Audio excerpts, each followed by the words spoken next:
பக்திங்க கண்டிப்பா தேவை. நம்மளுடைய மனம் சுத்தமா இருக்கணும், நம்ம தவறுகள் பண்ணக்கூடாதுங்கிறதுக்காக ஒரு கட்டமைப்பு. அந்த கட்டமைப்பு எதுக்காக இருக்கு, அதைதான் கரெக்டா பயன்படுத்தணும். இதுல நீ ஓ மதம் பெருசு, என் மதம் பெருசுன்னு சொல்லி யானைக்கு சொந்தமான மதத்தை நீங்க உள்ள விட்டு இவ்வளவு ஒரு கஷ்டம் இருக்குது. மனுஷன்ட்ட எது வேணாலும் கேட்கலாம். ஆமா, ஒன்னே ஒன்றை தவிர அவன்கிட்ட போய் என்ன கேட்க கூடாது சொல்லுங்க பாப்போம். என்ன கேட்க கூடாது? அறிவு இருக்கான்னு கேட்டு பாருங்க. ஆமா, வந்துடும். காண்டாயிரம். அது வயசானாலும் சரி, ஆமா, சின்ன பையனாலும் சரி. ஆமா, ஆனா கோபம் மட்டும் தான் வருதே தவிர அந்த பகுத்தறிவு இல்லை. அதாவது விலங்கு நிலையில இருந்து மனித நிலைக்கு போறதுதான் அறிவு. ஆமா, அந்த மனித நிலையில இருந்து தெய்வ நிலைக்கு போறதுதான் பகுத்தறிவு. பகுத்தறிவு கரெக்டா சொன்னீங்க. பகுத்தறிவு எல்லாம் வந்துட்டு வைங்க, ஒண்ணும் இல்ல. இந்த மண்ணில் நல்ல வண்ணம் வாழலாம் என்பதுதான் சொர்க்கம்.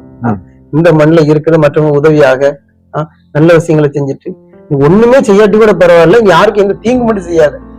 நீ ஒன்னே சுயனாவே வாழ்ந்துக்க, எந்த பிரச்சனையும் இல்லை. ஒன்னே பாதிக்கப்படாம இருந்தாலே போதும். இந்த வாழ்க்கையும் ஒரு நிம்மதியான சொர்க்கம். இந்த மாதிரி சொர்க்கங்கள்லாம் இருந்தா அழகா இருக்கும், மகிழ்ச்சியா இருக்கும்.